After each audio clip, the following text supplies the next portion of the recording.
Epidural steroid injection দেওয়ার 3 মাস পর কুমিল্লা থেকে উনি এসেছেন, রেজাউল ইসলাম, তাই না? আপনি কি কাজ করেন? হ্যাঁ, প্রবাসী, মালয়েশিয়া, মালদ্বীপ। উনি মালদ্বীপ থাকেন এবং সেখানে কাজ করেন। তো উনি 3 মাস আগে এপিডুরাল স্টেরয়েড ইনজেকশন দিয়েছিলেন।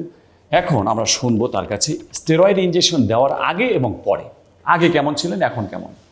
এখানে ভালো করে শুতে পারি নাই এবং একটাই থেকে অন্য পাশ শুইতে গেলে অনেকটাই ব্যথা করতো। কতদিন ধরে ভুগছিলেন এই পিএলআইডি রোগে?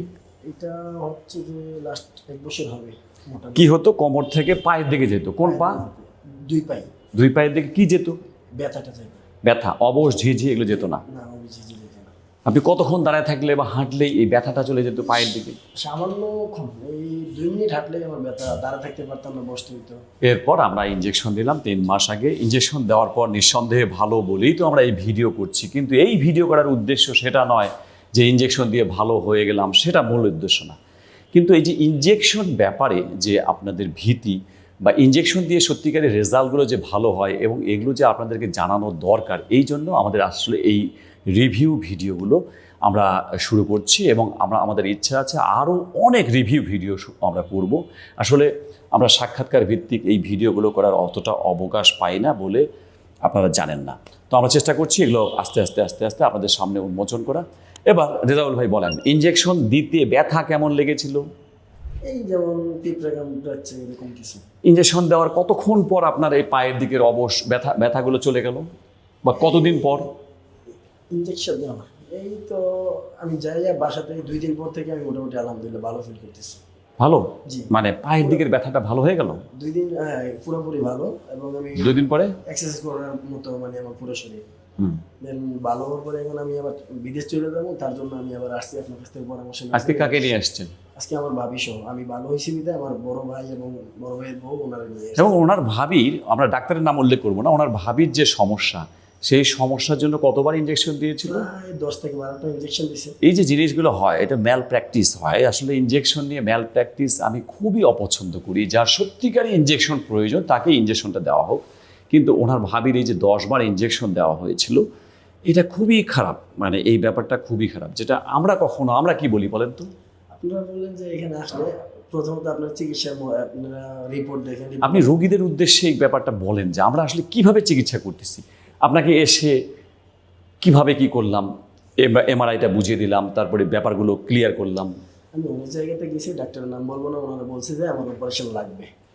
তবে আমি আপনার এখানে যখন আসছি, আসার পরে আপনার বলছেন আমাকে যে 50-50 লাগতে পারে, অপারেশন নাও লাগতে পারে। দেন ইনজেকশন বিসমিল্লাহ বলে আমাকে দিয়ে দেন, পুশ করেন। তারপর আমি প্রায় ইনজেকশন দেওয়া 2 থেকে 3 দিন পর আমি মোটামুটি আমার মনে হয় যে আমি আগের লাইফে ফিরে চলে গেছি। তো এখন 3 মাস পরে আসা আমার ভাবি অন্যখানে অনেক দৌড়াদৌড়ি করতেছে, ওনারা নিয়ে আসলাম। না, ইনজেকশন দেওয়ার ব্যাপারে আপনাকে তো আমরা কি বলছিলাম যে আপনি দিতে পারেন, নাও দিতে পারেন, তাই না?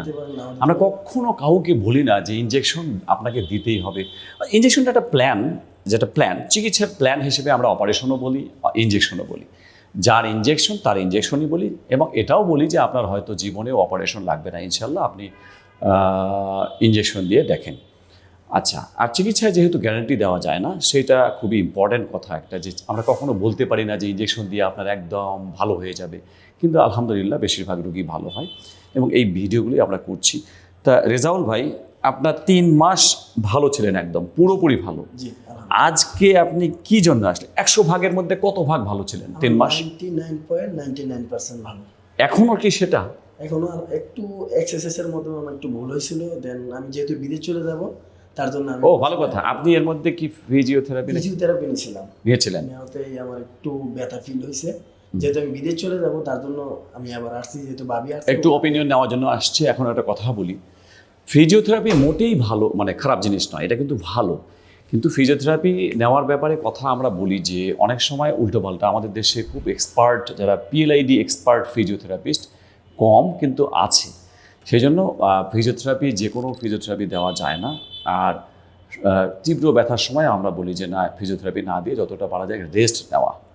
তো আপনার ফিজিওথেরাপি দিয়ে বেড়ে গেছে, এটা তার মানে এই নয় যে ফিজিওথেরাপি দেওয়া যাবে না, ফিজিওথেরাপি দেওয়া যাবে, কিন্তু ওনার হয়তো বেড়ে গেছে, যে কারণে উনি আসছেন। যেহেতু মালদ্বীপ চলে যাবেন, যে কী করা যায়। আর ভাবিকে নিয়ে আসছেন, মেইনলি উনি ভাবিকে নিয়ে আসছেন এবং আমার সঙ্গে পরামর্শ করতে এসছেন যে কী করা যায়।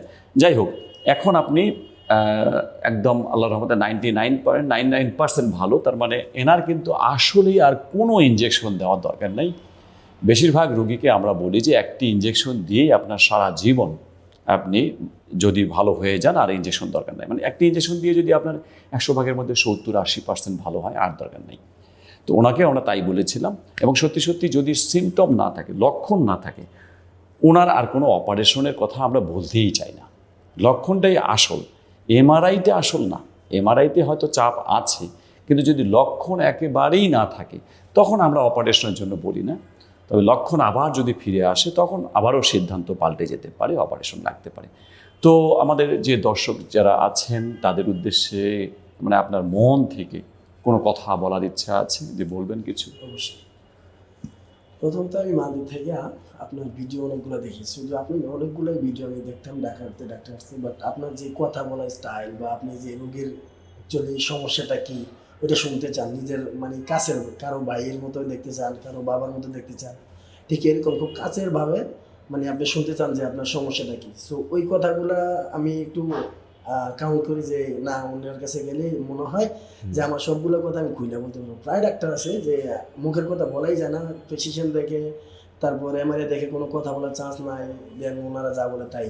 বাট আমি আপনার ভিডিও দেখে মনে হলো না, আমার সমস্যা বা সম্পূর্ণ সব কিছু খুলে বলতে পারবো বা আপনি শোনার ইচ্ছা থাকবে, তার জন্য আপনার এখানে আসা। আলহামদুলিল্লাহ একটা ইঞ্জেকশন দেওয়ার পরে আমি অনেকটাই ভালো, এবং বিদেশে যাওয়ার আবার প্ল্যান করছি। তখন আমার বিদেশে যাওয়ার প্ল্যানই ছিল না, যে বিদেশ আর করতে পারবো না মনে হয়। কি কাজ করবেন বিদেশে গিয়ে? আমি হচ্ছে যে স্পিড বোর্ডে এই যে টুরিস্ট নিয়ে ঘোরাফেরা করি। আচ্ছা, যা হোক, স্পিড বোর্ডে ট্যুরিস্ট নিয়ে ঘোরাঘুরি এটা খুব একটা সমস্যা নয়, লোডের কাজ নয়, কিছুটা রিস্কি, তারপরে সমস্যা নাই, উনি করতে পারবেন। আমাদের রুগীদের দেখা যায় যদি আমাদের 50 জন রুগী আসে, তার মধ্যে কতজন বলবো, 50 জনের মধ্যে 10 জনই হচ্ছে প্রবাসী বাংলাদেশি। আমাদের প্রবাসী বাংলাদেশি কেন জানি অনেক বেশি। আর আমরা চেষ্টা করি এই প্রবাসী বাংলাদেশিদের প্রতি মানে ভেতর থেকে দরদ দিয়ে তাদের চিকিৎসা করা, কারণ তারা দেশের বাইরে থাকেন, সেখানে ভালো চিকিৎসাও পান না। এই জন্যই একদম সুপার যতটুকু দরকার, তার জন্য যেটা সত্যিকার দরকার সেটাই চেষ্টা করি করার। তো আপনাদের অনেক ধন্যবাদ যে আমরা জানলাম যে এপিডুরাল স্টেরয়েড ইনজেকশন দিয়ে 70% উপরে কাজ হলে আর দ্বিতীয় ইনজেকশন দেওয়ার দরকার নেই, যেটা আমাদের রেজাউল ভাইয়ের হয়েছে। ইনশাল্লাহ ওর আর কোনো ইনজেকশন দরকার নেই, এমনকি অপারেশনও দরকার নেই। সবাইকে অনেক ধন্যবাদ আমাদের সঙ্গে যুক্ত থাকার জন্য। আজ এ পর্যন্তই। আসসালামু আলাইকুম।